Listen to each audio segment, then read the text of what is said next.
हाल ही में बॉलीवुड एक्ट्रेस नुसरत भरूचा ने किया चौंकाने वाला खुलासा। उन्होंने 3 दिन की थी एक ऐसी प्रैक्टिस जिसे सुनकर आप भी हैरान रह जाएंगे।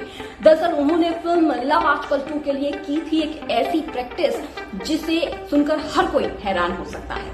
उन्होंने 3 दिन तक बिकनी पहनी थी, दिन, सुबह, रात, और फिर उसके बाद उन्होंने फिल्म शूट की। ऐसा क्यों, चले जानते हैं इस वीडियो में। दरअसल जब उन्हें प्यार का पंचनामा 2 ऑफर हुई तो उसमें थे बिकनी के सीन्स, और वो सुनकर हैरान रह गई क्योंकि उन्होंने अपने जीवन में कभी भी बिकनी नहीं पहनी थी।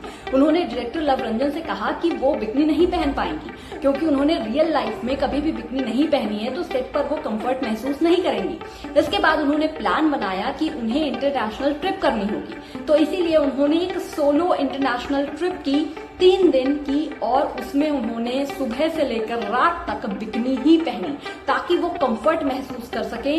वो एकदम से सेट पर नहीं आना चाहती थी, इसीलिए उन्होंने अपनी बॉडी को बिकनी के अंदर ढालने की कोशिश की और उसके बाद वो सेट पर आई और बिंदास होकर उन्होंने बिकनी पहनी। इस बात का खुलासा नुसरत ने अपने हालिया इंटरव्यू में किया कि जब भी कोई फिल्म होती है, उन्होंने अपनी रियल लाइफ में वो चीज नहीं की होती है तो वो बहुत ही चिंतित हो जाती हैं, क्योंकि रियल लाइफ से ही सारी रियल लाइफ में चीजें उतारी जाती हैं। इसीलिए उन्होंने ये प्रैक्टिस की थी ताकि वो पहले कंफर्ट महसूस कर सकें और फिर सेट पर आएं और बिकनी में दिख सकें।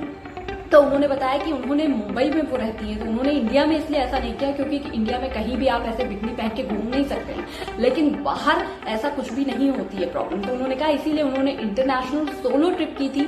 वो अकेले थी और सुबह वो बिकनी पहनती थी और दिन भर बिकनी में ही रहती थी, घूमती थी और फिर रात में चेंज करती थी। तो जब वो दूसरे तीसरे दिन बिकनी में एकदम कंफर्ट हो गई, उन्हें लगा ही नहीं कि वो बिकनी भी पहने हैं, तब फिर उन्होंने फिल्म पर सेट पर आई और आसानी से उन्होंने वो शूट सीन कर दिया। तो ये थी नुसरत भरूचा की कहानी जो उन्होंने हाल ही में रिवील की। साथ ही उन्होंने ये भी कहा कि जब भी आप कोई भी फिल्म शूट करते हैं तो आपका रियल लाइफ से वो कनेक्शन जरूर होना चाहिए। अगर आपने रियल लाइफ में वो चीज नहीं की है तो शायद आप फिल्म में आसानी से ना कर पाए। और उनकी एक मानसिकता भी थी कि भाई आप महिला है तो वुमेन है तो बिकनी नहीं पहन सकते, लेकिन उन्होंने कहा इसके साथ उनकी ये मानसिकता भी चेंज हो गई। उन्हें लगा कि ऐसा कुछ भी नहीं है, आप वुमेन है तो क्या हुआ, आप बिकनी पहन सकती हैं। इसी के साथ उनकी मानसिकता भी चेंज हो गई। आपको क्या लगता है कि अगर आपकी कोई ऐसी सिचुएशन पड़ जाए, आप ऐसी सिचुएशन में फंस जाए, तो क्या आपको अपनी आइडियोलॉजी चेंज करनी चाहिए या फिर अपने विचारों के साथ खड़े रहना चाहिए? मुझे कमेंट सेक्शन में जरूर बताइएगा। इस वीडियो को ज्यादा शेयर भी कीजिएगा। नुसरत ने बताया कि इस चीज से उनकी मानसिकता बदल गई कि विमेन है तो क्या हुआ, बिकनी तो पहन सकते हैं। तो आपको क्या लगता है कि कोई भी ऐसी सिचुएशन हो जहां पर आइडियोलॉजी चेंज करने की बात हो, तो इस आइडियोलॉजी को बदल लेना चाहिए या फिर अपने ही एक विचार के साथ खड़े रहना चाहिए? मुझे कमेंट सेक्शन में जरूर बताइएगा। इस वीडियो को ज्यादा से ज्यादा शेयर भी कीजिए।